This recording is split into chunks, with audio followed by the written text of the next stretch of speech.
Welcome back, everyone, to BRAP, special BRAP rant in this beautiful Saturday morning. Got a lot to rant about per se, and gonna talk a little bit more about Xbox Game Pass and Microsoft looking to acquire other publishers. Believe it or not, that's actually they are out there kicking the tires, if you will, and I'm gonna talk a little bit about some of the um, some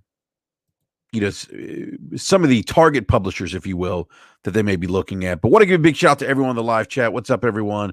Thanks for hanging out with me this Saturday morning. See some familiar faces here in the live chat, so thank you again. Please, if you haven't done so already, I'm going to drop a link in the live chat here.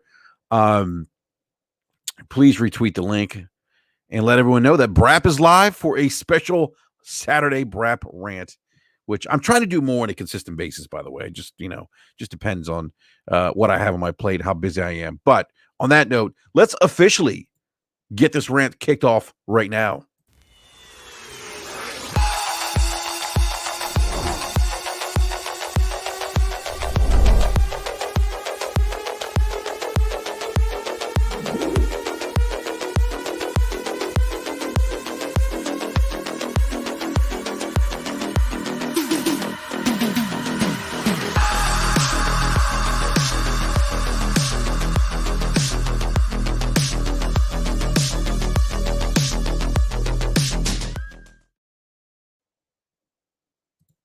Woo! Love that intro. Love it. All right, everyone. Welcome back to BRAP. Got a lot to talk about here. By the way, the live chat is on fire. The live chat here is on fire already. I'm reading some of the comments here. We have some really great conversation. LightX actually brings a great point up. What's up, LightX? Says, hello to a rising monopoly where Microsoft goes and scoops up the remaining independent publishers. That's something we discussed on Crossfire last night on Mooch's channel. So definitely want to check out Crossfire from last night if you haven't dealt already. I was part of that panel. We had some great guests. Dreamcast guy was there as well. But yeah, it's all right. So I guess I'll kind of dive into this idea of maybe a monopoly. There's a consolidation happening in the gaming industry, right? That's happening right now. You look at like Tencent. Tencent is trying to acquire anyone that they can. I mean, they have been kicking the tires at Take-Two for quite some time here. Hold on just a sec here, guys. Got to adjust my mic level.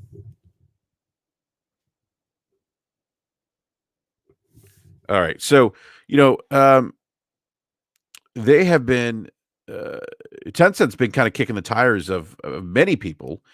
And there's a consolidation. Look,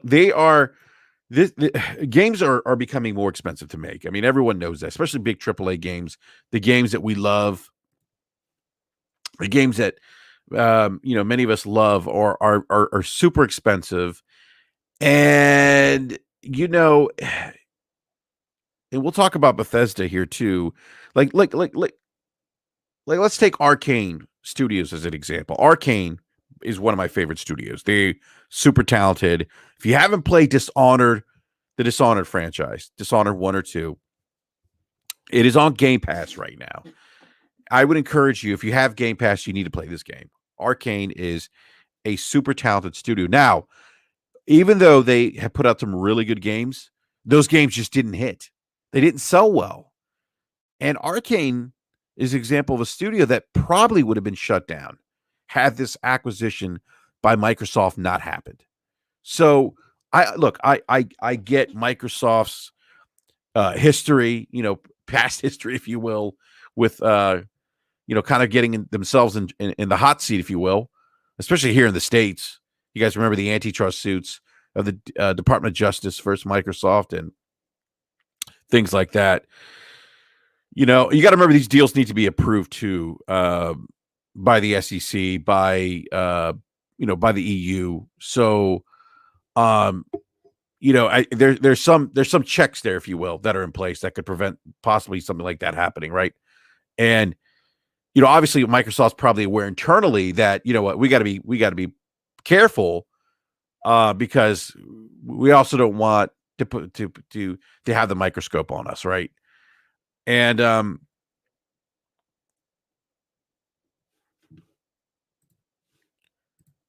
one second, guys. So this idea of monopolies. Look, there's something that really good that came out of this acquisition of Bethesda.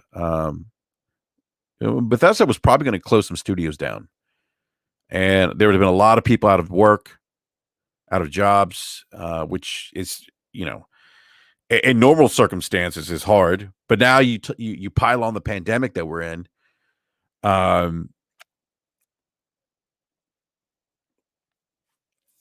You pile on the pandemic we're in. It's just it's even harder right now. And so something good did come out of that acquisition, where you're going to have Arcane Studios still making games. Todd Howard in the roundtable on Thursday seemed to indicate that this is going to give them the ability to maybe create content that they may have been or they may have not wanted to create because they would have been games that may would have been lost in the shuffle of other big releases, or maybe games that from a creativity standpoint didn't fit the quote unquote tent pole type titles that people want.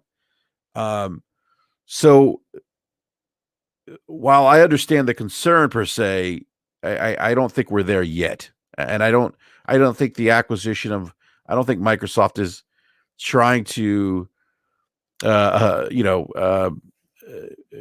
a monopoly here. Now look, I mean, they're being aggressive. Look, they absolutely are they being aggressive? Yes. I mean, and some of this is a response to our criticisms as consumers.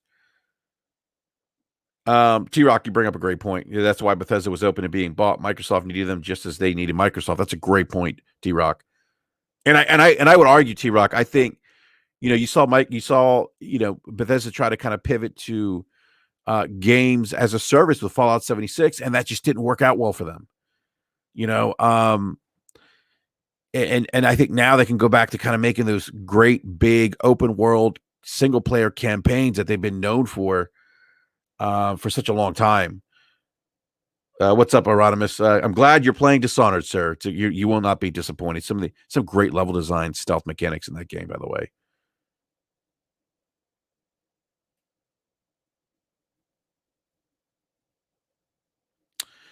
LightX, that's not. If you don't think Tencent is going to make games,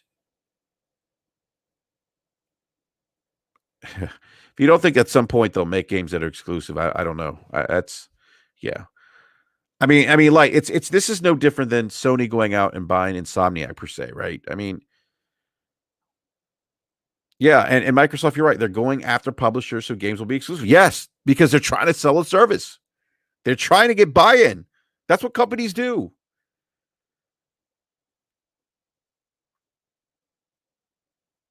I mean, like this idea of acquiring publishers or studios isn't new. I mean, how do you think Sony got to where they're at now? I mean, Sony, when they first, if some of you might not be as old as me, Sony, I mean, Naughty Dog wasn't always owned by Sony. Insomniac wasn't always owned by Sony. Sony came in and bought a lot of studios in the beginning. They had to. And this isn't any different than, Sony money hatting things or Microsoft money hatting deals, taking away, third-party games to put these games on their platform exclusively. I mean, this isn't anything new. It just it just is what it is. Now, obviously, if they start buying up Ubisoft, EA, and there's this huge consolidation under one company, that's going to raise eyebrows, absolutely. But I don't think we're there, and I wouldn't draw that parallel to what's happening now to that.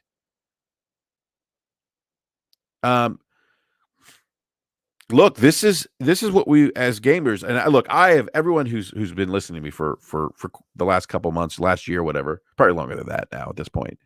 I've been very critical of Microsoft, like extremely critical of them, because They just haven't been providing good first party content, in my opinion.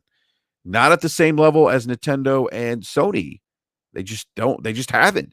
There have been some good games that they've released. I mean, but those games haven't resonated the way they do, the way like Sony's first party or Nintendo's first party, excuse me, resonate. And it's a situation where Microsoft is addressing the elephant in the room here. They're doing what we've been saying they need to do: build out studios, put out quality content, and now they have something called Game Pass. And Game Pass is the platform, in my opinion, of Xbox. Xbox used to revolve around the console, the hardware. It doesn't anymore. It everything revolves around Game Pass. Microsoft is a service-based company, a software as a service-based company. Um and Game Pass fits that model that Microsoft is doing now. I mean, they stand to make more money on a reoccurring revenue stream than they probably ever would have just releasing games at $60 a pop. Like Phil Spencer, they don't care about those like one-time purchases anymore because they see, and I'm sure, look, you guys, you got to remember this, some of these decisions, as critical as we can, critical as we are of some of the decisions they make, there's a lot of analytics data that goes into this. So somewhere they probably saw something that led them to believe, okay, we can do this. And if we add this to this, then we can project that we're going to get X number of, subscribers, which leads to X number of, dollars that are coming in.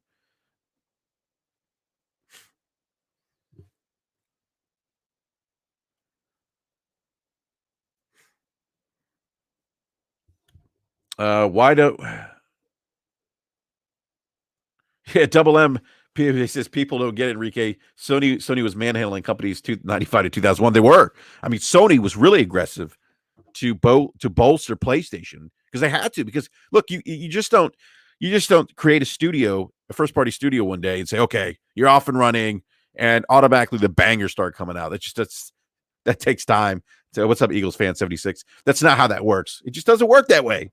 You don't create a studio and say, hey, all right, guys, here come the bangers.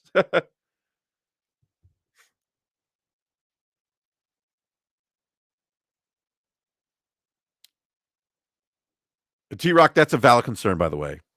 And I'll get to that in a second. By the way, guys, I'm on this like big Dark Souls, Bloodborne, like kick right now. Like I just platinum Bloodborne. Good buddy T-Rock was helping me with that.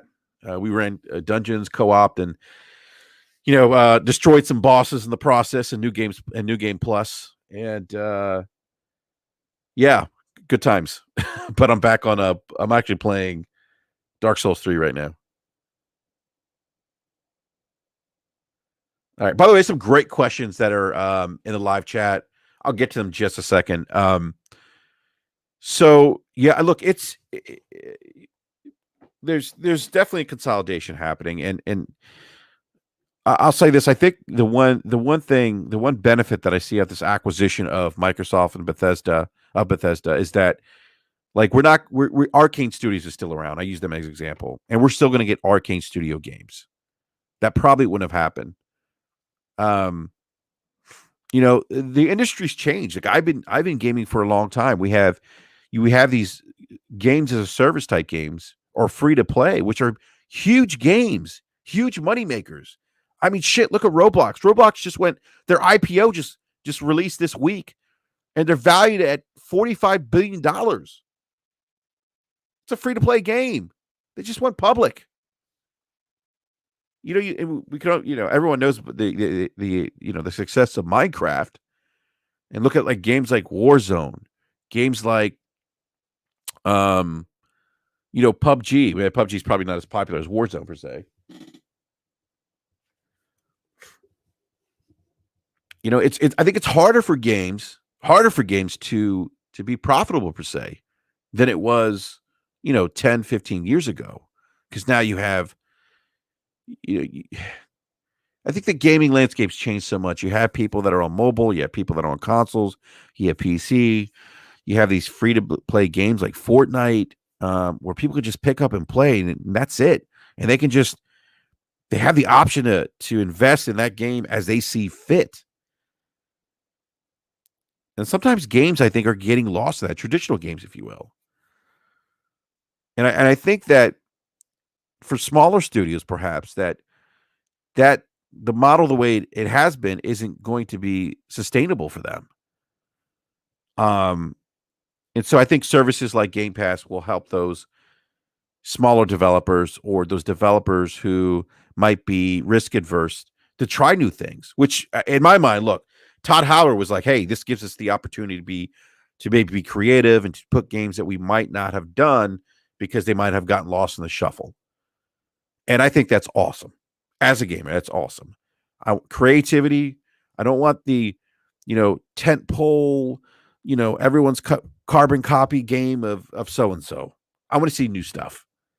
And I think that this kind of environment, whether you agree with it or not, is probably going to foster some of that.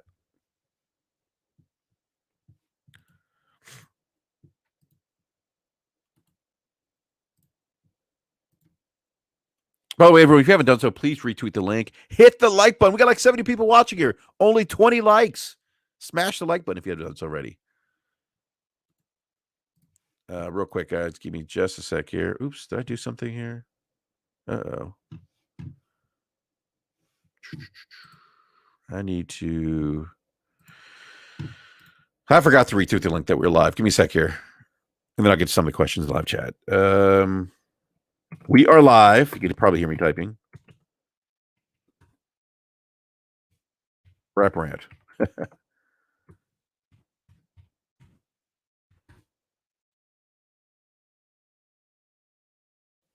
All right. All right. See here. What's up, Lansville Paul? He wants to know, BRAP, do you think Sony will follow suit to what Microsoft's doing with the Game Pass knockoff? Well, I wouldn't. Here's the thing, and I wouldn't call what Sony's doing a Game Pass knockoff because look, Sony was kind of first. Sony was first with the subscription based model per se with PlayStation Now. So whatever Sony does, I mean, in my opinion, it's not even a knockoff. It's pretty much the same thing. And Sony's PlayStation Now, for those who don't know, the only real difference here with PlayStation Now, in my opinion, and in Xbox Game Pass is that one, Game Pass is on PC, mobile, Xbox, and has Microsoft first party games day and date. PlayStation Now and even PlayStation Plus, I mean, PlayStation Now has for $60 a year or whatever it costs now. I think it's 60 a year. I don't remember. I think it is 60 a year because I subscribe to it and it's freaking amazing. It's got a shitload of content. Many of the games that you find on PlayStation Now, you'll find in Game Pass and vice versa. So it's a Sony just doesn't talk about it. So I don't think a lot of people are aware of how many games are actually in PlayStation Now, but it's a lot, hundreds of games. And then you have the ability to stream them, to stream content to your PlayStation. It actually works pretty well. My kids actually use PlayStation Now to stream a couple games, so that way I don't have to download them. But they actually use both. Actually, they use both services quite a bit, to be frank. But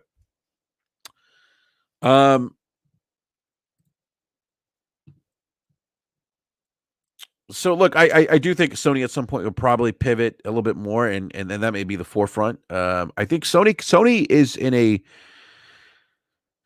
precarious position per se because they're a hardware manufacturer. They rely on selling hardware. I mean that's kind of it's been the theme with the PlayStation. And if you look at the MPD numbers for February, I think Sony is the PlayStation 5 is the second fastest console in terms of dollars sold or forget what it was, but second fastest to the Nintendo Switch. And we know, was it Nintendo Switch or a Wii? I don't remember. One of those. I think it was the Wii. I'd have to go back and look at the NPD statement, but basically is the PlayStation 5 is doing very, very well. and that's kind of Sony's bread and butter. But I think at some point, though, Sony's going to pivot because I do think that with everything else, any other media that we consume or entertainment that we consume these days, whether it's music, TV, or movies, there's subscription services out there now. I mean, it's just, I mean, you're seeing it. It seems like they're popping up, all over the place. And look, some are going to, like the .com bubble. If some of you remember that. Some will succeed, and others will just go to the wayside. I mean, it's going to happen. It's going to happen in the subscription service world of gaming. There's some services that may make it, others may not. As more services start popping up, I mean, we could think about like streaming and Stadia. I mean, Stadia is kind of probably on its way out. We still have Game Pass or xCloud, but I do think Sony's going to do something, and I think Sony. The one thing that Sony potentially has in their favor, and if they are somewhat late to the game, which they kind of tend to do anyway, if you look at how they treated online, online multiplayer or an online gaming service, like when Xbox Live first came out 20 years ago, Sony was kind of really not invested in that and kind of poo-pooed on it a little bit, and then kind of with PlayStation 3 built it out a little bit more, but really didn't fully flesh it out until I think last generation. But with Sony, like Disney, I use Disney as an example here. Sony could come, kind of a little bit later to the game per se, but they already have PlayStation now, so they're kind of not late to the game. But they could flesh out PlayStation now, and they could drop those. I mean, Sony's got like Disney has just a catalog of just really solid content that they could drop into PlayStation now if they decide to go with that route, or maybe build up PlayStation Plus. I mean, we have PlayStation Plus. They got like the collection of some of their bigger franchises, but they have the those types of games that just are game of the year contender types that resonate with many people. They could just dump in that service and instantaneously make that service very attractive for many people. Content's going to be king. I mean, that's we could talk about the delivery method of content, but at the end of the day, content is what's always going to win out, always. And I still give the content edge to Sony right now. I mean, that could change. Maybe that could change. I don't see it changing. I think Microsoft's got it. I think what's up, OBJ? OBJ, 5G is the future, sir. Just want to let you know that. But I don't think, and I don't think that we're at a place yet where we're completely going to dump or abandon hardware. To OBJ's point, I think that these services like Game Pass and PlayStation Now are in addition to, hardware. But I do think, though, at some point in the future, that services is going to be the main revenue generator. They're going to make more money off reoccurring revenue subscriptions than they would somebody buying a game one time. I mean, that's just, if you do the math, you get 40 million people at $160 a year. You do the math, and they're engaged all the time. I mean, they may not. I'm sorry, they may not even be engaged on your platform all the time either. But you're still getting that revenue. OBJ, I am not on 3G, sir. Those are fictitious lies. I am on 4G LTE, sir. I'm not even on 5G yet. OBJ knows that streaming's the future. He knows. He just doesn't want to admit it yet.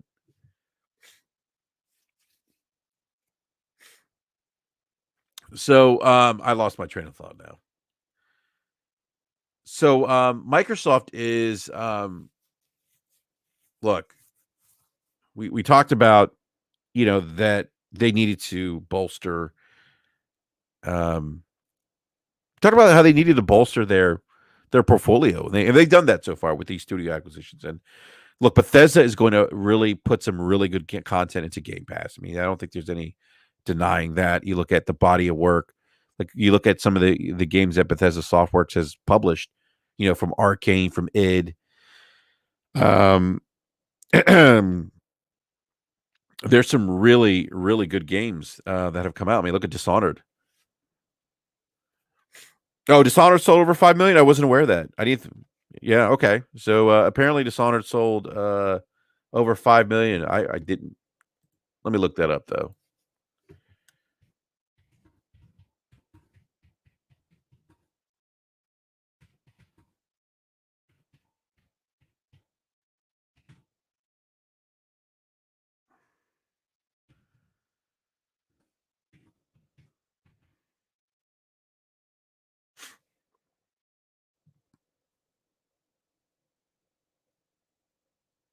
Looks like the last. Let's see here for Dishonored.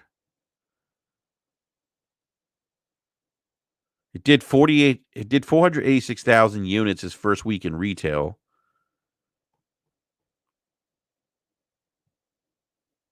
Let's see something here.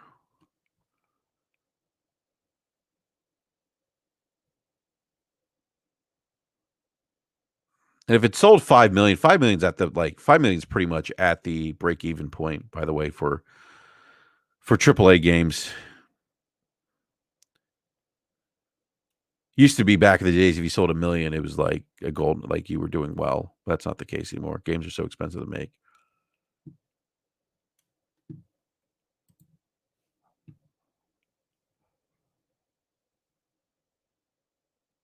Looks like 2.5 million copies. Dishonored 2.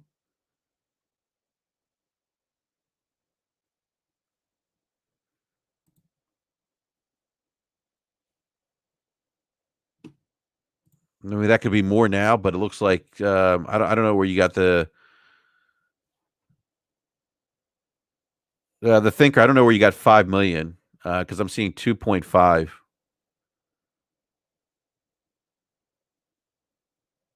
Yeah, I mean, and I don't. I'd be surprised if it sold another 2.5 million at this point. Yeah, thinker. If you have a link, feel free to drop in that live chat. But I just looked it up. Those numbers don't. That 5 million that you mentioned doesn't seem accurate according to what I'm reading online. 2.46 million to be accurate. Um, but I do know that the studio was potentially. I do know that Arcane was potentially going to be shut down. Like that was something that was probably going to happen.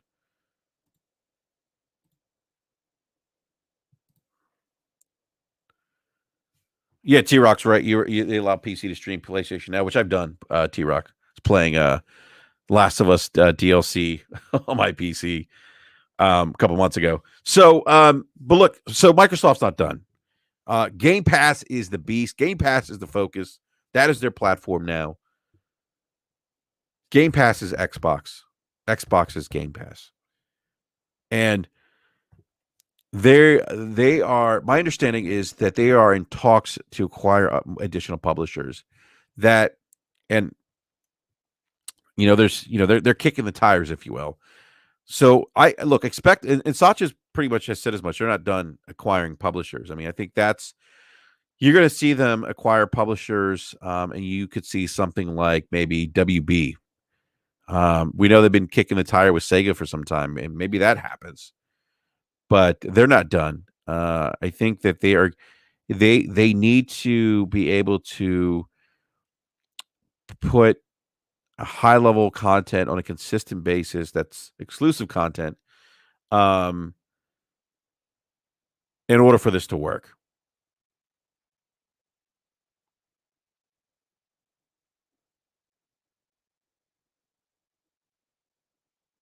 Yeah. So and that's going to happen. And look, I don't think they're going to buy like an Ubisoft. I think Ubisoft's just too big. And the family owns Ubisoft. They fought off a almost a hostile takeover by Vivendi. And I don't think Ubisoft wants to be acquired. That's the other thing. I mean, Microsoft has all the money in the world, but the studio has to want to be acquired. You know, and I don't see them making that kind of big acquisition per se, but I could see them doing. They're in talks with WB, Sega. Um, they're and who knows if the Sega thing happens. I mean, if Sega happened, that would be huge. Because think about what Sega brings to the table. And you think about like Atlas would have to be part of that because I don't think it makes sense to not have Atlas with you think of how Persona, the Persona franchise, and then you get I forget the studios that's behind I forget what's the studio that's behind what's it called? I'm drawing a blank here. Um Yakuza. I forget who that is. Studio something. I don't remember. Anyhow, um yeah, you know what Logic wins? I mean, yeah, I mean to focus on Japanese games, that would be great. And I think they're doing that though. I think they're definitely I think they definitely thank you, Ryu Gugatu. I can never pronounce that, but thank you, Logics. But no, like you're right, Logic wins that they do need to, I think, focus more on Japanese games. But that's happening though. I think they, you look at, but you look at the games that have come to Game Pass recently with Yakuza and Dragon Quest 11. I mean, shit, who would have thought Dragon Quest would have been on Game Pass? Probably no one. That game is amazing, by the way. Yeah. Look, I'll say this about this acquisition. Things have gotten more interesting. This console generation has definitely got more interesting. And I think we'll probably see the ramifications of Microsoft's acquisitions towards the latter part of this generation and moving into the next console generation. Yeah, I agree. Tango GameWorks is a huge get. I totally agree with that.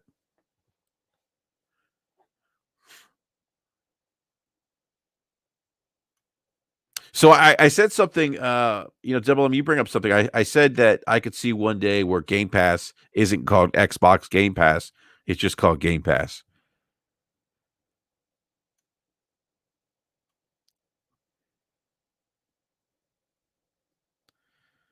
Yeah, I mean, Logix, that's nuts that the creator of Resident Evil is only making games for Xbox. That's wild, man. I mean, but that's awesome. That's a big get for them. It's funny. I don't think a lot of people are talking about that though. Can I see Sony dominating or Microsoft dominating Gen 9? Yeah, it's going to come down to content. The trouble that Microsoft has though is that they just don't have that global brand appeal that Sony has. That's where Sony really things are closer here in the States between Xbox and PlayStation, but I mean globally, Sony just dominates. They just have better. They're just a PlayStation's just a bigger global brand um, than Xbox is. I mean, you look at the generation that the 360, the PlayStation 3 sold close to, I think, or maybe even surpassed the sales of the 360. And that had to do though with just the global, the Sony's global brand power with PlayStation. The thinker says Microsoft once again revolutionizing the gaming industry. I don't necessarily think they're revolutionizing the game industry per se. I think that they are because the services this isn't new per se. This idea of a service subscription base for entertainment. Um, I mean, Sony had PlayStation Now before there was Game Pass, so I mean, I wouldn't say they're revolutionizing. I think they're what they're doing is they're leading in terms of subscription based services. I mean, I'll say I'll agree with that, but I don't think that they're revolutionizing the gaming industry. I think they're definitely are leading the pack, and Game Pass will um because of the heavy investment that Microsoft's putting in Game Pass more so than Sony is in like PlayStation Now. I think that they are that this is going to be kind of that the Game Pass is going to disrupt the industry a little bit, but I wouldn't say revolutionize because this is something that's been happening for some time now outside of Microsoft, but yeah, Microsoft is definitely leading the pack, leading the charge, being very aggressive with this. But again, I mean, It's funny. Like I see a lot of people say, they look, and rightfully so. Give Microsoft credit where credit's due. But at the end of the day, whether you revolutionize something or whatever the case is, with gaming, content's always going to be king. And I'm always going to go back to that. That this stuff will be great if Microsoft can deliver the goods.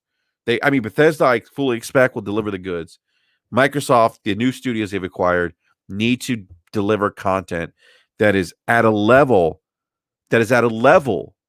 of Sony and Nintendo. They have to. That's the only way they're going to get more mind share. They need those bangers, if you will, those Game of the Year contenders, those 9.5 Metacritic games. If you think that those things don't matter, well, you're disconnected from reality, because that's what got Microsoft to the table to begin with Halo. When Halo first came out, that shit was getting 10s everywhere. 10s. Literally every publication was giving Halo a 10. Game of the Year contender. Generation of the Year contender. It's content that put Xbox on the map. Same thing with Sony when Sony first got into gaming.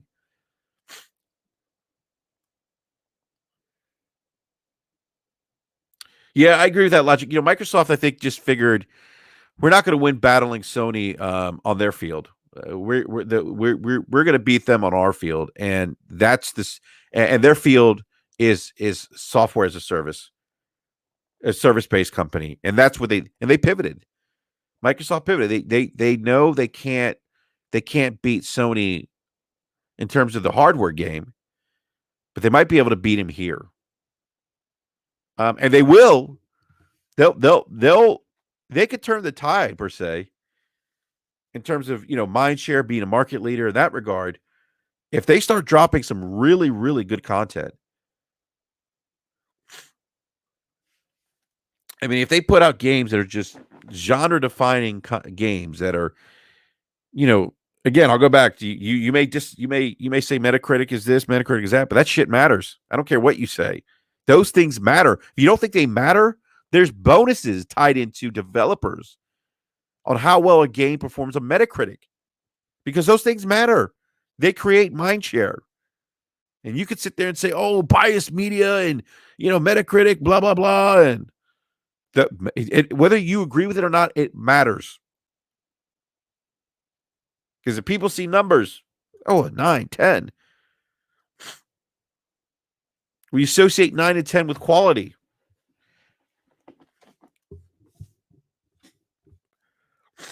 And you can sit there and say, oh, well, quality's subjective, It's all based on taste. It's all subjective.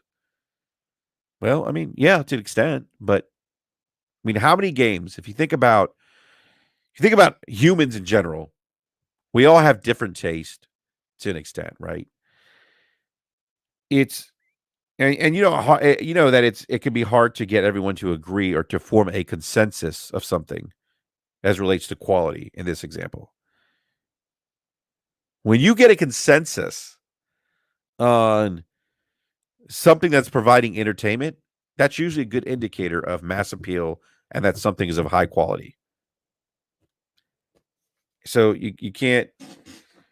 What's up, Gaming Forte? Of course, BRAP rant's coming, sir.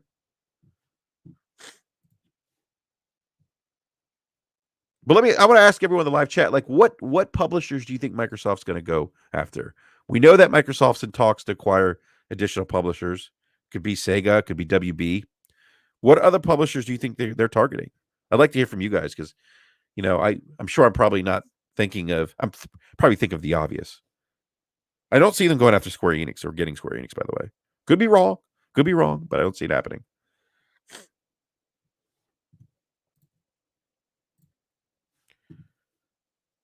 I meant to invite my BRAP brethren to this rant. I completely forgot.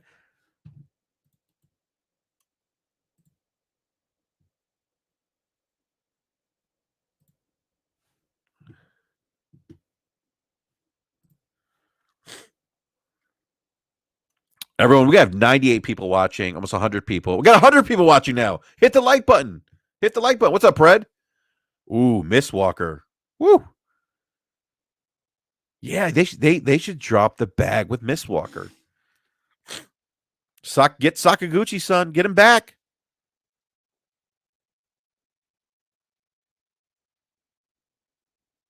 T Rock says, Brap, that's my concern. Microsoft has never created a game of the year contender themselves. They've just bought them. I mean, yeah, they have. I mean, but T Rock, that's no different though than how Sony's kind of, they bought Naughty Dog.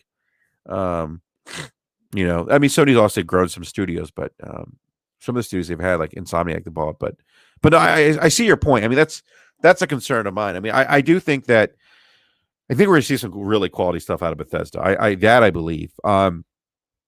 The coalition is kind of interesting because kind of on the fence. They kind of wait and see. I'm not saying that they can't do it, but will they? That's a question mark.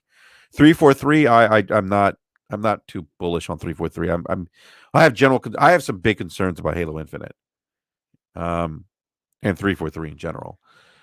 I think Double Fine Tim Schafer is super talented. If you've played Grim Fandango, or if you played Psychonauts, he's one of the more creative devs in the industry. I'm glad he's at Microsoft because he even mentioned like he's happy. He's not worried per se about how he's going to be able to keep on the lights.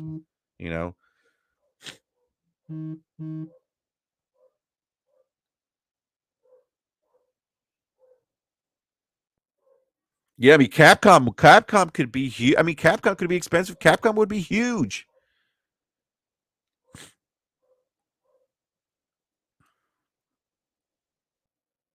Yeah, Predator, I'm with you. I'm really interested to see what they do with Perfect Dark. I mean that, and I think there's going to be a lot of. I think more so than the Bethesda acquisition. I think there's going to be more eyes, more pressure on these newly acquired studios to deliver these bangers. And I would just say, I think I would tell everyone just kind of temper your expectation. Maybe not, think that Initiative is just going to all of a sudden release this new Perfect Dark reboot. It's going to be like Game of the Year contender. If it is, great, but I wouldn't go into that with that expectation. I just wouldn't.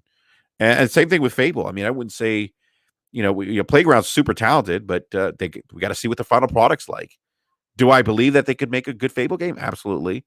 But I'm not gonna sit there and speak in absolutes and say this game's gonna be a banger because Playground's making on it.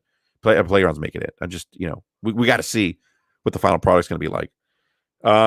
Jay says Obsidian Playground are the best studios. I could agree with that.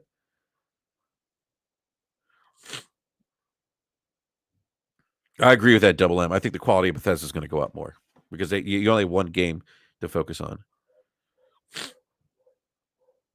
Yeah, I'm not sure about a Saudi prince buying SNK though. That I haven't heard that. And SNK, they still make games. I mean, shit. What if Microsoft could buy Konami? Shit, holy! Can you imagine Konami sitting on all those IPs? Woo! Castlevania, Metal Gear, Silent Hill.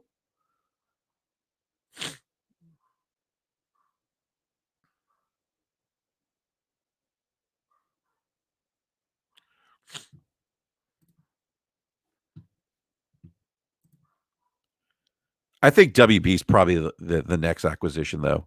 As I think about this, guys, or should say, ladies and gentlemen, as I think about this, I think, and again, those conversations are happening behind the scene, but I think that WB is probably the next one. I want to say Sega, but I don't know. I feel like they've been flirting for a long time, and then it's hard for American companies to buy Japanese companies. That thing, I think WB is probably the next acquisition, and I think they make that announcement later this year. I don't think they're done. I'll say this: I do think we're going to see Starfield end of this year. I think that's going to surprise a lot of people. Addict says, "Trust me, it's Sega." It could be Sega. I just know that it's hard for Japanese companies to be bought by American companies. Um, I'm not saying it's out of the realm of impossibility, but yeah, if it's not WB Attic, I would agree with you. It's Sega. And with Sega, they get God. I mean, I can't even think about Persona being exclusive on Game Pass. I mean, lock me in for 3 more years of Game Pass. At that point, Andy, I'm not sure if WB has said anything or said no. I mean, they could have said no, but man, you know how that goes, though. I mean, when I first met my wife, I asked her out on a date, and she said no. Now we're married, so hey, Blue, I wouldn't say no way they're buying Sega and Nine Lives. They could buy both. The point is they're going to buy someone else. That's the point of this rant. They're going to acquire. They're in talks to acquire. They're in talks to acquire more publishers. Um they're probably in talks with a handful of publishers right now. 4 to 6 publishers, I would say, that I'm aware of.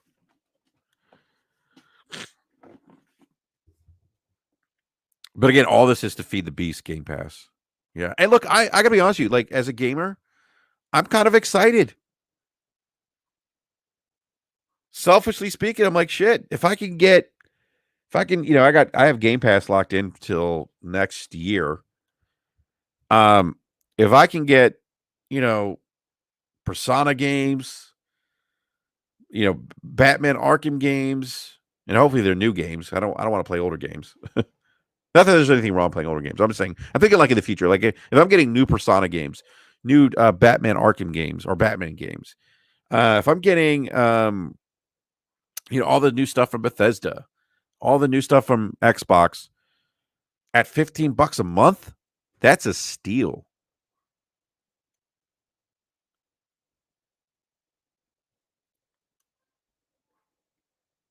Yeah, kid, you're right. I think WB did say WB. I think wanted to keep the licensing. I think for Mortal Kombat, but just imagine they get WB now. You get Mortal Kombat. So now every Mortal Kombat that's released is going to be on Game Pass. I mean, I think that they do that. That is going to bolster the base, the Game Pass base, and get people to subscribe. And the more that Game Pass is readily available on other platforms, that's just going to drive more subscriptions for them.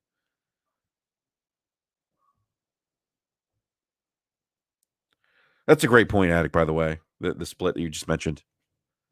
Well, we have over 100 people watching. Please hit that like button if you haven't done so already. Would appreciate it. And also, please retweet the link.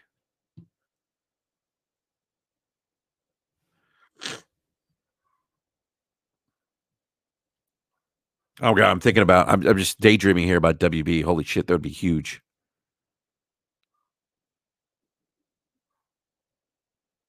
It's fun. It's fun daydreaming and playing what if.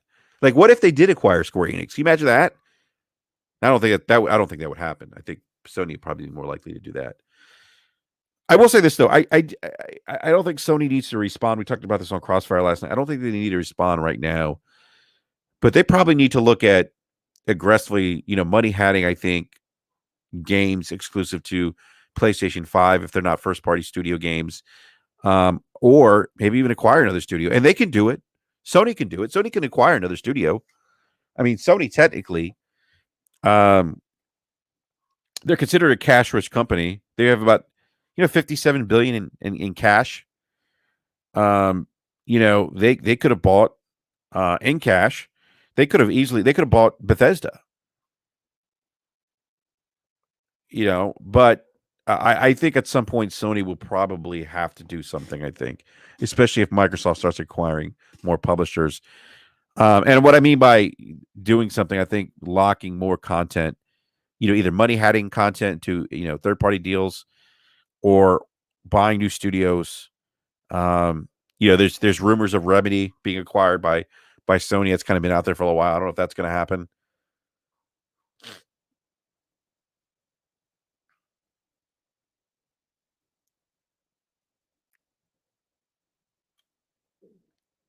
And Sony may do investments like they did with Epic, and like what they did with the parent company who owns From Software.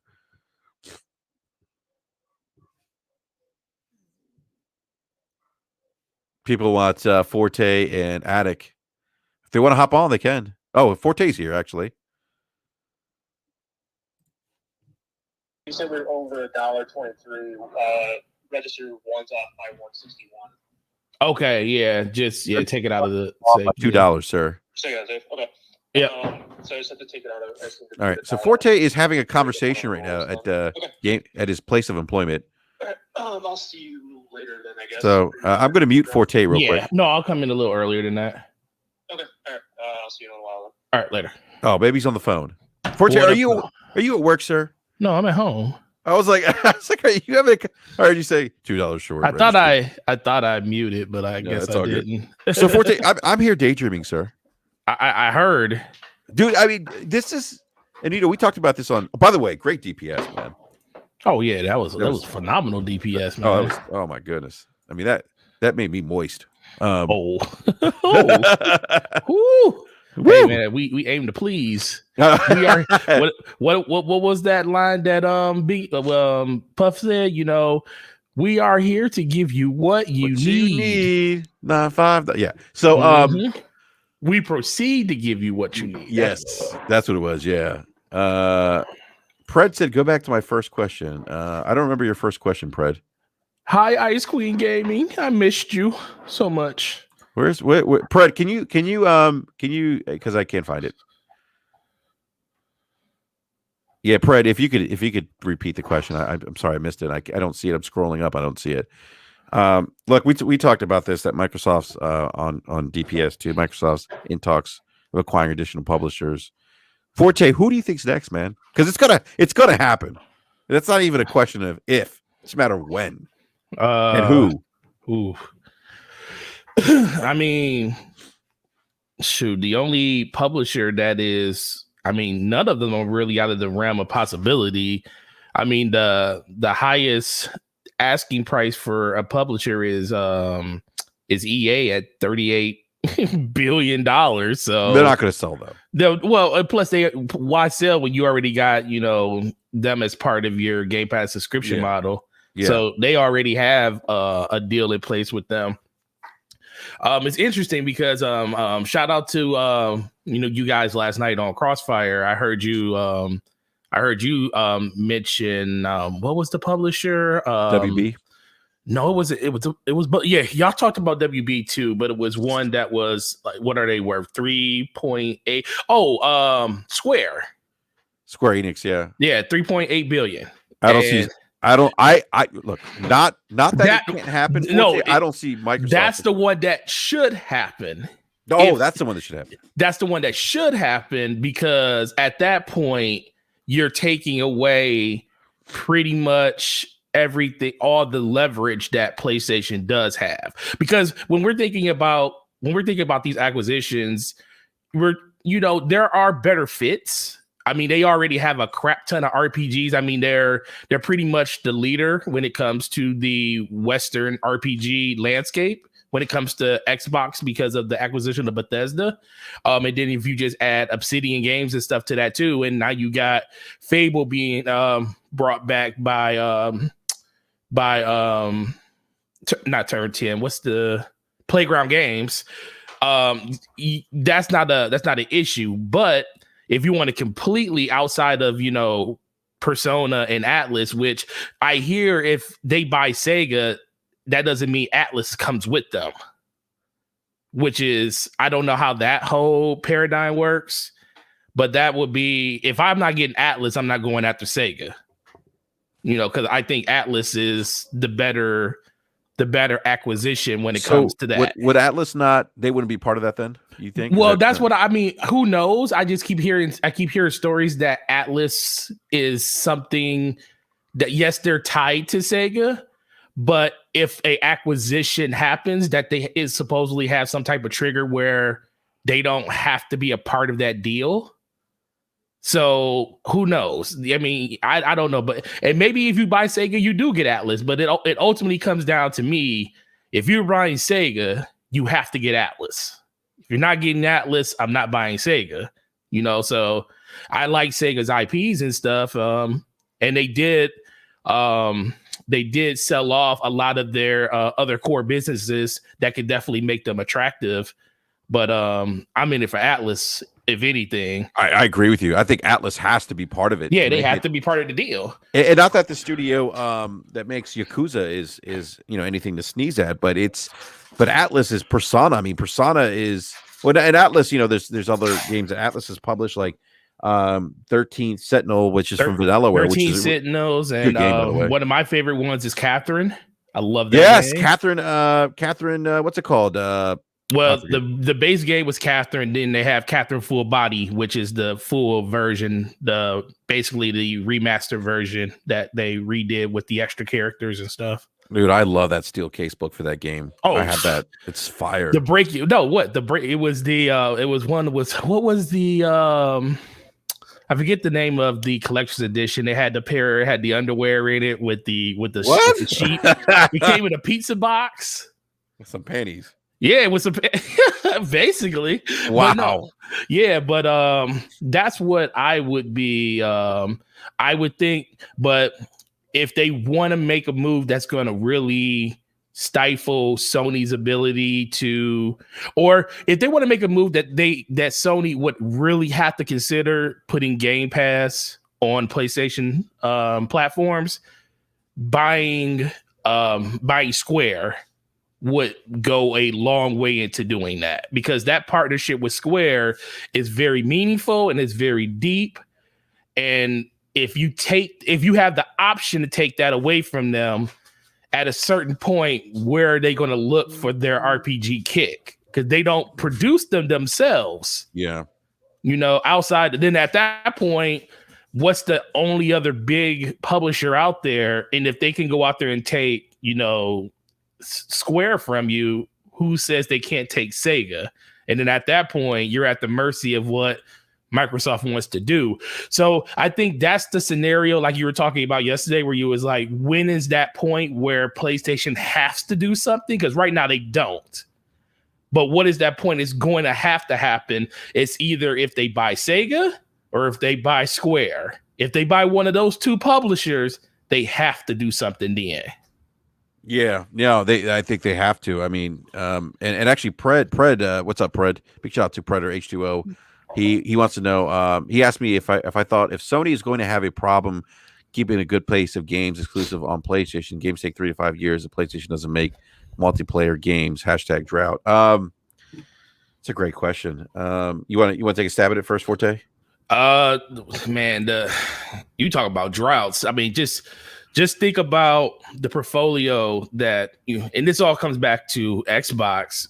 Think about the portfolio that Xbox has pretty much taken away from Sony. They really depend on those third-party games that fill in the down months. The reason they could say PlayStation is the best place to play and power to the players is because they can have a game like Horizon Zero Dawn come out, and then they can have at the end of that year, they can have a game like not Days Gone, but I forget what else came out the same year Horizon came out. But then they can, or even better, if we go with God of War, they can have God of War in 2018 come out in April, and then they can have Spider-Man come out at the end of the year.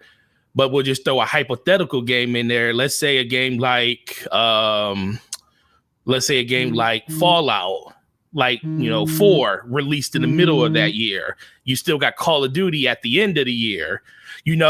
They have their own IPs that, buffer that, but then you can also get the third-party games there. Now you just took a whole crap of games and a whole bunch of developers and one publisher away from that, and you're just literally one step away from losing something like, Tomb Raider. Think about it. Tomb Raider is under Square. You could lose that. You could lose Final Fantasy, which is a huge one for them. So there's a bunch of different ways that can really affect them. And then I think that just ultimately comes back to what we were talking about, on BRAP. Game Pass is the vehicle that, Xbox is touting. They don't even like, if you see an Xbox car riding around your city and stuff, it's not going to just say Xbox on it. It's going to say Xbox Game Pass, because that's what they're promoting. They're not just promoting Xbox no more. It's all about that singular platform that's going to give you the ability to put your games everywhere. And who knows? Game Pass doesn't, like I said, have to exist the same way on a PlayStation platform as it does on an Xbox. You know, you might only get the first party games, and I think that would be the way it would go. But then, like he just said, 3 to 5 years, PlayStation doesn't make multiplayer games. But if they got Game Pass, what do they get, Brap? If they have Xbox exclusives, only Xbox exclusives in Game Pass, what shooters do they get access to that would instantly make them one of the best places to play shooters at, especially if you're really into the PlayStation ecosystem when it comes to the first party games? Yeah. Well, so it's a win-win for them, but Xbox get what they want, which is to put their platform on like you said, they don't have worldwide appeal yet. But if you can get your app, or you can get your launcher on the platform that does have worldwide appeal, what does that do for you and your bottom line? Oh, they're gonna make more. They're gonna make even more money, man. I mean, that's the end game, as we all know. Yeah, I think good. Pred's point, with Sony's games in the development time. I mean, I think we're kind of in a drought right now. And although they have Deathloop that's coming out, and Housemarque's game Returnal that's coming out as well, but there's definitely a drought right now. I don't think God of War is this year. I think it's next year, but I think it was a tease. Yeah, I don't know, without knowing their plans, when I don't know. They may, I think it's reasonable to expect that they could have a drought, but I do think that I know Jim Ryan is been very aggressive with trying to get content out. Like, he is razor focused on getting as many PlayStation 5s out as possible. And he knows that content's going to drive that. Sony, as we know, has been very aggressive to the point where they've even outbidded Microsoft on, third-party exclusive deals, content, stuff like that. So they may have droughts per se with first-party exclusives, but they may not have droughts with exclusives per se, because they may be getting those in the form of second, third-party deals. Now, with the multiplayer stuff, I think they're going to address that. SOCOM's in the works. You gotta imagine Insomniac is probably going to bring back Red Faction. And that's going to be something that's going to be huge for Sony. But yeah, I do think at some point we'll probably see some droughts from first party per se, given that we know Sony likes to let those first party games, for the most part, kind of bake in the oven till they're ready. Yeah, but that's a great question, Pred. Yeah, I also just think that the drought, because we are in a drought right now, I think that's more because of COVID than anything right now. Oh, yeah, absolutely. Yeah. And then the whole situation with I do think they are holding games because they do want to be able to maximize like the sales of games like Ratchet and Clank, because that is a PlayStation 5 only game. I think the reason they're willing to let Returnal come out, because I think they're expecting Returnal to be more of a super long play, but more of a game like Destruction All Stars. Once it releases, and they're going to heavily drop the price, because who's going to spend $70 long term on that game? Right. You never know. It might be great, but it just, it has to prove itself because it's a new IP. But when it comes to Horizon Zero Dawn, and it comes to Ratchet and Clank, games that were scheduled to come out that we know for a fact that were scheduled to come out this year, they had definitely got delayed due to the world issues we having. And then, secretly, mostly because they just don't have systems out here for people to buy, even knowing you could play Horizon Zero Dawn Part 2 on a PlayStation 4, but not the same for Ratchet and Clank. Yeah. Yeah. It's this thing, as I think about, as I'm daydreaming again, Forte, about who they can buy, this Game Pass is going to be, this thing's going to be a machine, man. The more I think about it now, and I'm thinking about what Todd Howard was saying, and I said this on Crossfire last night. My thing is this: it's not so much too of the kind of what games they're getting. Mm-hmm. It's the kind of games they might get. And what I mean by that is, like Todd Howard said it, like this gives us the opportunity to try some creative things that we may have not done, because we didn't want to put out a game that might get lost in the shuffle. Right. Which basically means like put out a game that's no one's really going to play or might not do well financially speaking, right? Right. Now they don't have to worry about that. You know, now because Xbox flips the bill. Yeah, and now it's and they're getting this reoccurring revenue. Now they have a little more flexibility. Hey, you know what? We don't have to worry about if we sell 5 million copies in 6 months or whatever the case is, right? Right. We don't have to worry about that. We can put out these games that we want to make.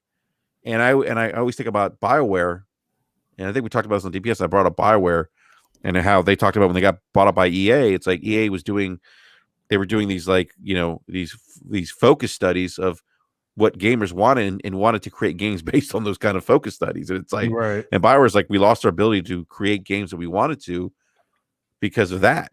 And I don't want to see that. You lose your ability to do that as soon as you let corporate into your meetings. That's when you lose it. CFO should not be in game development meetings, in my opinion. Well, exactly. And I think that's probably one of the more significant things that people kind of overlook, and they hammered in on it even more when it came to the roundtable. The fact that Bethesda is still they're still under the Microsoft umbrella. They're still under the Microsoft family of games, but they're independent of Xbox Studios.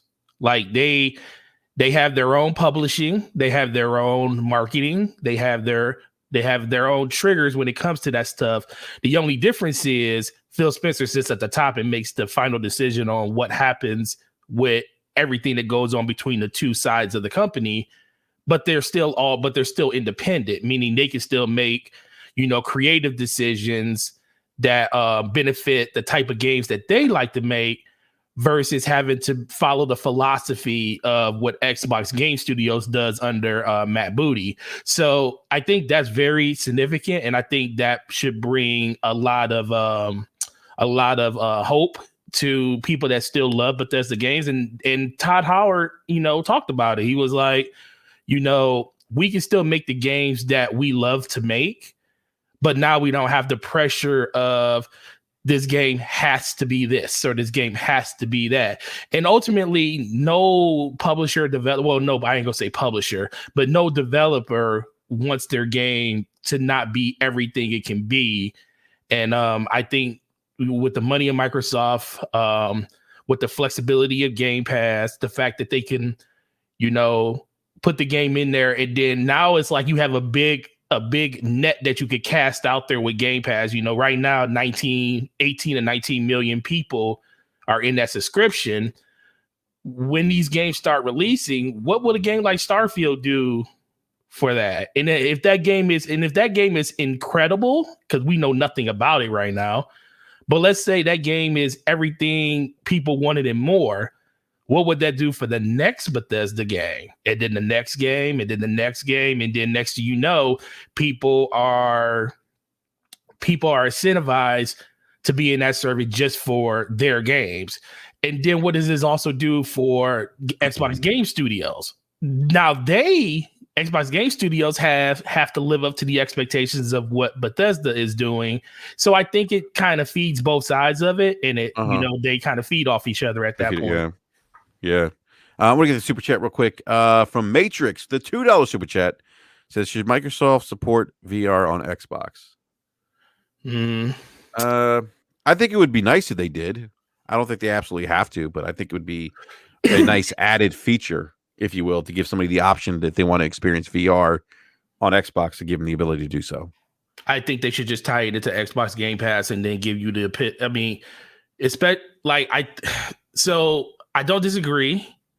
I do think that, especially with Phil Spencer talking about that ever so long ago about how they want to bring VR to Xbox, but I do think plans can change. And I do think that having Xbox Game Pass on PC, and if you have like your compatible VR games that go in Game Pass on PC, that's where you ramp up the VR development on that side of the platform, because I think the PC platform is even though PlayStation does a really, really good job with it, and Resident Evil 7, I always will tell people, is the best implementation of VR that I've seen, but it's still lives and dies on the PC platform. And I think that's where they should have the development cycles go for people to play in VR. Because if you want to play in VR, now you're basically telling people like, okay, if you want just Game Pass and all the games, this is the console side of it. But if you want to have that premium experience, like they talk about with the Xbox Series X, we could develop a VR for the Xbox and they might still do that. But then they might also break it off and say, but we're partnering with all these different, publishers and manufacturers to bring Game Pass more fluently to the PC platform. And guess what? If you got Game Pass, you get access to all those games. Yeah. That's a great point, Forte. Matrix with the $5 super chat again. Thank you for that, Matrix. Has a follow-up question. He says I believe VR is the next big thing, not 4K or 8K. Microsoft can get into the market to compete with Oculus and Sony and appeal to the enthusiast audience. The only thing I'm not sure that Microsoft wants to greenlight another hardware device per se, right? I don't know if they want to do that. I think the focus is really Game Pass and building that out more than anything else. VR, the next big thing. Not going to disagree with you because, who knew that motion controllers would take off as much as it has, especially with Nintendo doing it.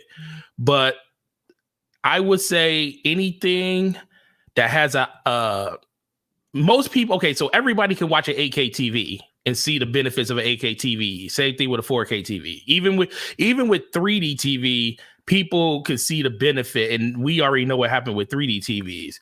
But when you inherently take a product that you literally have to try in order to see if you can actually do it, I don't think can ever be the mainstream thing. Now I think that technology will get better over time. I do think they'll get it to a point where FPS levels like 120, 240 hertz and stuff, where it doesn't make you feel like you're gonna, vomit all over yourself when you make a sharp turn with the headset on. Because I think that's the biggest problem. Most of the people I know that try VR absolutely love it, and that's why I can't disagree with you that it could be the next big thing. But it's consistent with the fact that can you actually do it? Is your ability to have that headset on for an elongated amount of time, play these games, and not have any type of, symptom that's going to make you say, yo, I can't do this. This is crazy. And that's what it ultimately comes down to. So as the technology gets better, I agree, it would be the next best thing, but we just got to get to that point, and we're nowhere near it as of right now. Yeah, and I'll say this, I have the Oculus Quest 2.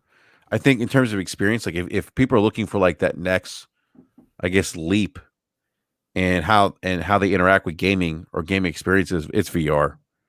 Yeah, it really is. I mean, it's game changing if you can actually do VR. It's one of the best ways to play games, bro. I played Vader Immortal, and that game is like, yeah, like walking around a spaceship. It's wild, right? Yeah, and the lightsaber battles. Nuts. Yeah, it's pretty nuts. And then meeting Darth Vader, that's pretty wild. You are Darth Vader. Oh yeah. I can't do the breathing the way Darth Vader does. I do want to pull something up here real quick, Forte. Hold on a sec here. All right. Oh, I already know what this is. All right. I can already tell you what game it is, too. Speculation.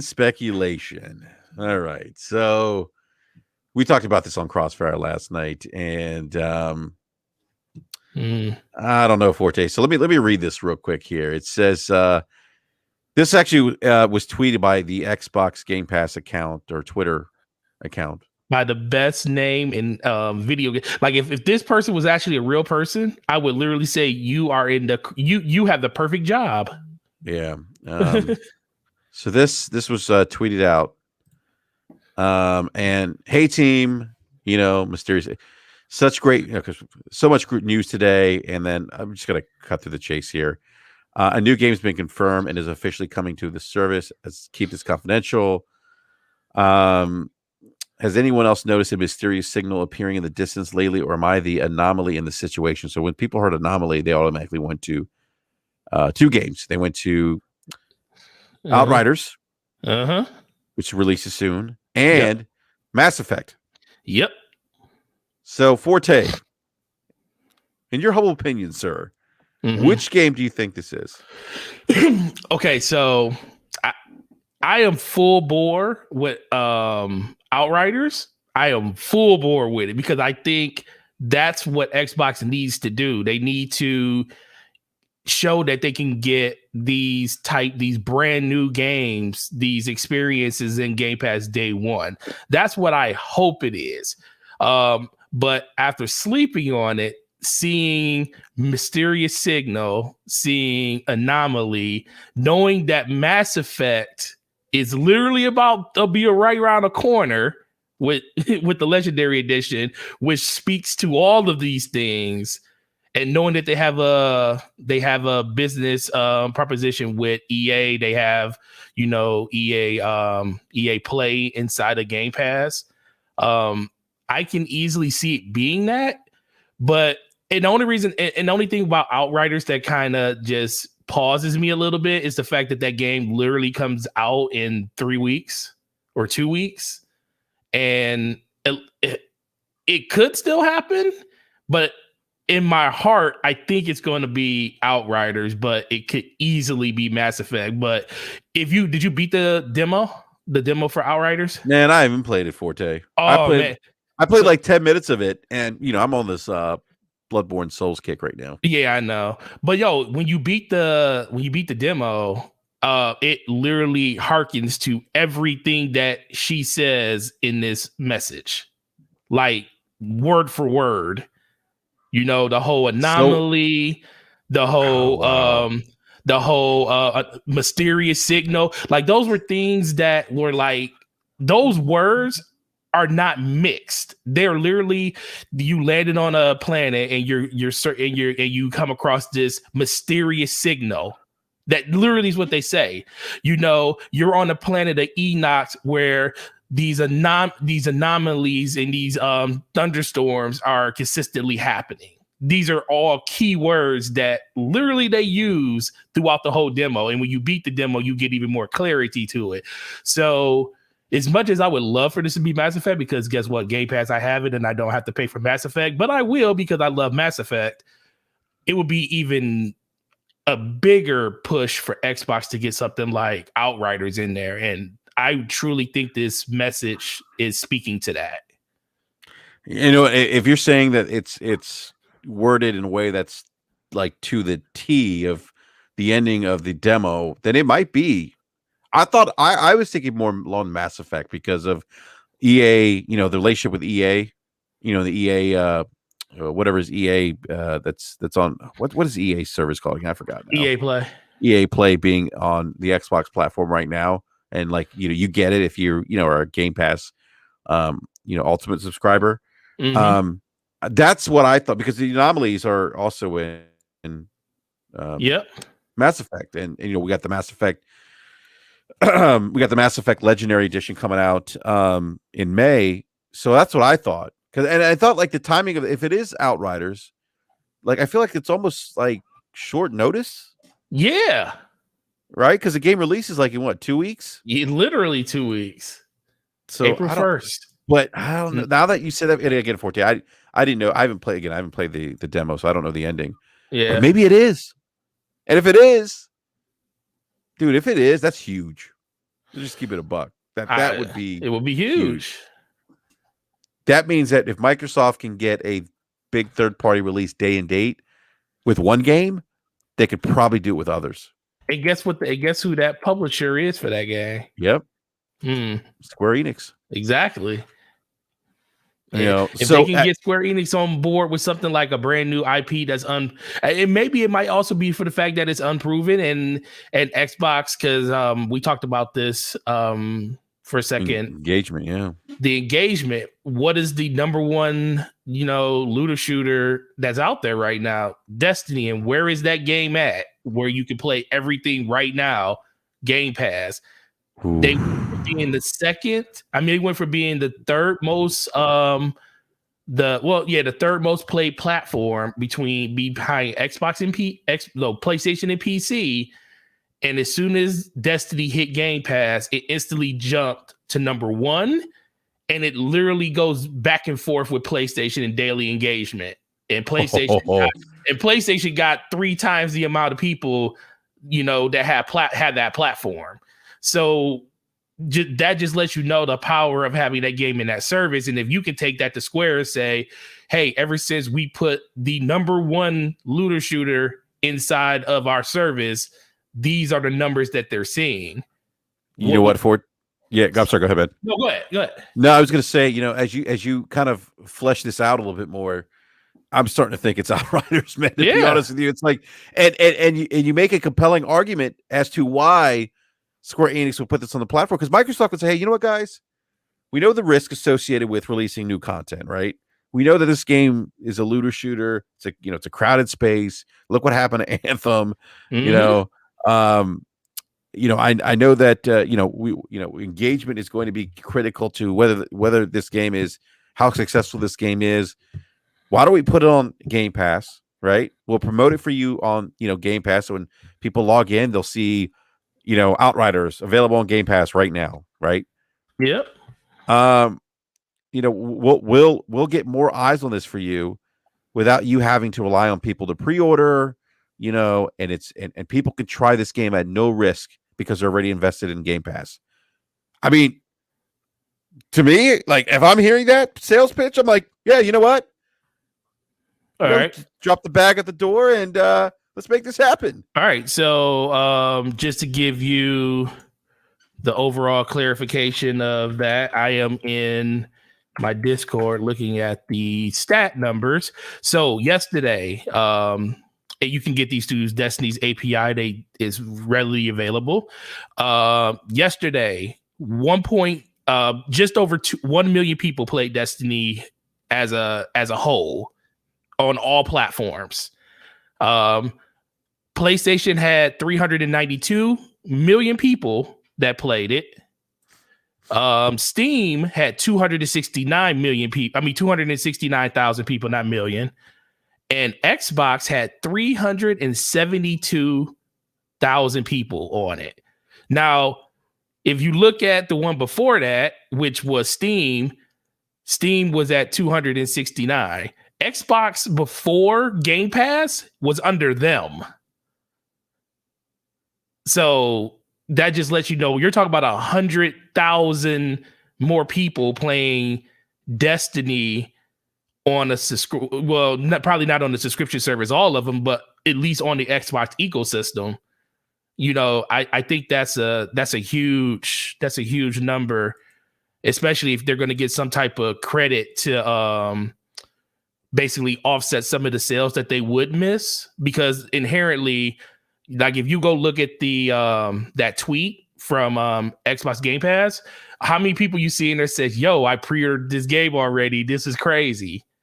So a lot of people would inherently cancel their pre-order, because if they have Game Pass, why would you pay for it? Yeah, why would you pay for it? Yeah. I mean, but what about the people that ordered it like through Best Buy? I mean, they pay that right away. I mean, they pay that. Shoot, take that thing back to the store.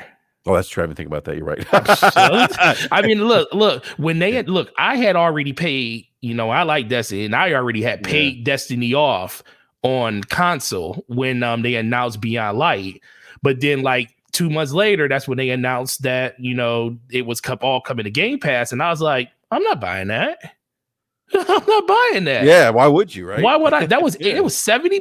I say, you know what that $70 went towards? That went towards towards my Series X. I was like, that's $70 towards my system now. Yeah. So yeah, this is a good move, but I do think that is the move that's going to happen. I do think it's going to be Outriders. I wouldn't be mad if it's Mass Effect either, but I just think too many things point towards Outriders being the thing. Yeah, I'm starting. I thought it was Mass Effect last night. I said that on Crossfire, but I'm starting to think, because I didn't know the ending that you just described for the beta or the demo, and now that you said that, and I'm thinking about, wait a minute, like looter shooters, we know about Anthem and how important engagement is for those kinds of games, and I'm like, wait a minute, like that would actually kind of make sense, mm-hmm. and again, that would kind of debunk the notion that Microsoft can't get big AAA, new releases day and date on Game Pass either, right? Clearly, if they get this, they can, and it's only a matter of time before who's next, Yeah. I mean, it's a good time to be a gamer. I think this is the thing that people wanted to know the most is what Microsoft commit. And I think over the last 9 months, they shown that they're willing to commit. And I think you saw, and when Phil Spencer literally came out and said, people kind of shaded at it, saying that PlayStation and Nintendo wasn't their competitors. I think he's mixing words. He knows that they're their competitors, but I do think the whole Amazon and Google crave and Apple with all that stuff, I do think they kind of set their focus on that. That's why you saw Game Pass become such a even bigger thing so fast. I think that's why things like xCloud, when they got rolled out and they put more games in xCloud in a demo than what's the name released, Stadia released on the day that they came out. I think that was a clear message. And I do think as soon as they bought Bethesda, all those other companies was like, so this is what it's going to take to compete. And it's a little easier. Well, it's not a little, it's a lot easier to do that, spend $7.5 billion when you have a established base when it comes to 20 years being in the industry. When it comes to like Xbox Live, they easily committed to gaming, where Google and Amazon still to be seen, but Google pretty much was like, nah, we got the money, but companies ain't into just giving money away without any reasonable return.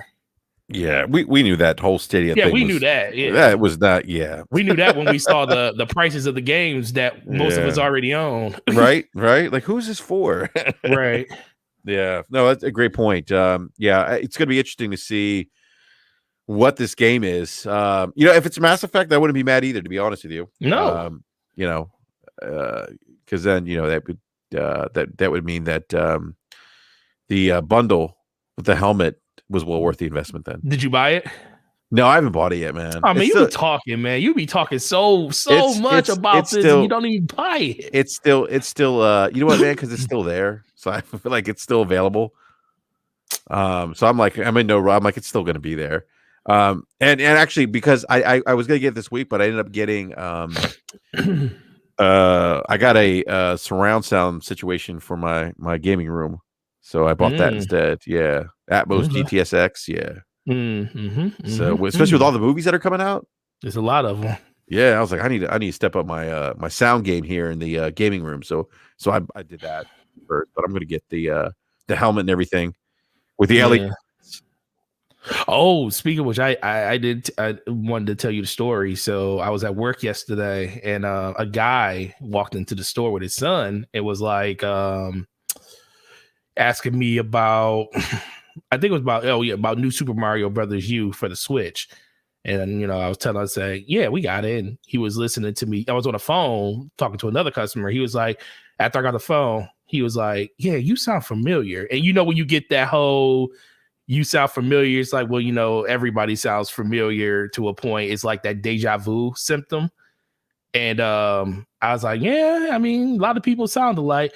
He's like, no, you really sound familiar. Do you do podcast? And I was like, and at that point, I'm like trying to, how do I answer this question? And I was like, yeah. And he was like, Gaming Forte? I was like, what the? I was like, yo, you're famous. I was like, yo, what's going on here? He was like, yeah, man. He said, I haven't listened in a while because work and life. And but he said, yeah, I listened to you on BRAP. I listen to you on DPS when I get a chance. And I was That's like, awesome. And I was like, oh yeah. I was like, yeah, check out yesterday's episode because we had, BRAP and we had Rand. He's like, oh, you guys had Rand on there? I was like, yeah. He's like, oh man, I love Rand. Rand, most consistent person in the community that I know. And I was like, oh Lord, here we go. And then I I was like, he was like, yeah, I was like, so I mean, you know, Luca and all them. He said, oh yeah, I know Luca, you know, Scumcast. And I was like, well, I'm in the Discord because I was like just literally coming off lunch and I was in the Discord with her and we were just looking at stuff. And I was like, Luca, guess what? And you know, told her the situation. And and she was like, oh, tell him I said hi. And I said, well, he can hear you right now. And they were going back and forth. He said, yeah, you're on Skunkcat. She was like, oh my God, this is crazy. This is great. I've never had that feeling before when I felt like somebody just recognized me by my voice. It was pretty surreal. I don't know. It was crazy. That's wild, man. You're famous, Forte. Well, we're off. Well, you're famous. You're the man. I mean, I guarantee you can't go anywhere in the DMV without being noticed. No. I don't go anywhere in the DMV. I stay confined to my house here, man, because of the pandemic. I don't go places. But that's awesome, man. That's really cool that it was that someone recognized you. Yeah. Yeah, my voice. I was like, oh, okay. Yeah, right. Hey, I know that voice. Yeah. Yeah. So real quick, I want to give everyone a big shout out in the live chat. If you haven't done so already, please hit that like button. Really appreciate you guys coming. I should say you guys, ladies and gentlemen, in the live chat. Appreciate each and every one of you coming in the live chat to hang out with us today, this afternoon, and listen to this BRAP rant. And Forte, man, thanks for. I meant, you know, it's funny. I meant to send the invite in the BRAP DM. I completely forgot until I saw you in the live chat. I was like, oh, I gotta send. You know, see, I gotta put that in there. See if any of you guys want to hop in, but I forgot. So, but thank you for coming through, Forte. I appreciate it, man. Oh, we lose Forte. Oh, I muted. No, no, that was cool. This week was just incredible. I mean, I think we all are tired of talking about this situation, but I think the fact that the way it happened and the way it all went down, it just kind of got everybody excited for that one last hurrah push on it.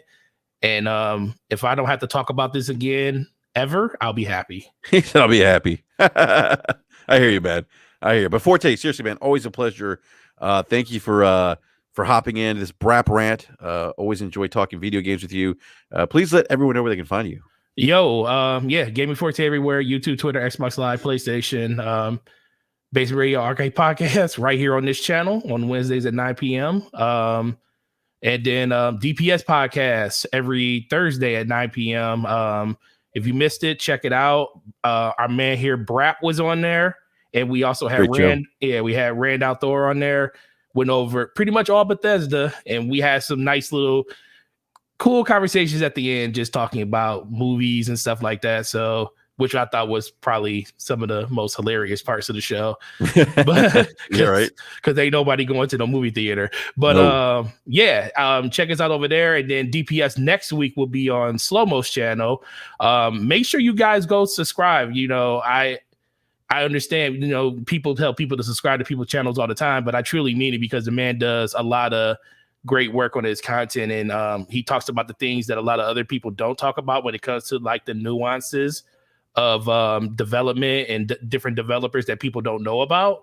So if that's something that you're truly into, sub to his channel. But even if you aren't into that stuff, still sub to his channel so we can get him to 1,000 so we can get some Bugsnax streams out of him, which he is literally, I think, as of right now, about 58 subs away. So he's going to get there soon. He's going to get there very soon. If you want to see the man struggle through Bugsnax, do us a favor and go sub to his channel. But outside of that, man, it's going to be an amazing time, and I appreciate coming through as always. Absolutely, Forte. All right, everyone, enjoy the rest of the weekend. Play some video games. If you are on Game Pass, I would highly recommend trying Dishonored. It's a really good game, so definitely check that out. Yeah. So on that note, we're out. We'll be back Wednesday, 9 p.m. Eastern Standard Time, and hopefully there's some more. I'm sure there'll probably be some more gaming news to talk about. But until then, we'll see you next Wednesday. Everyone have a great rest of the weekend. Peace. Peace.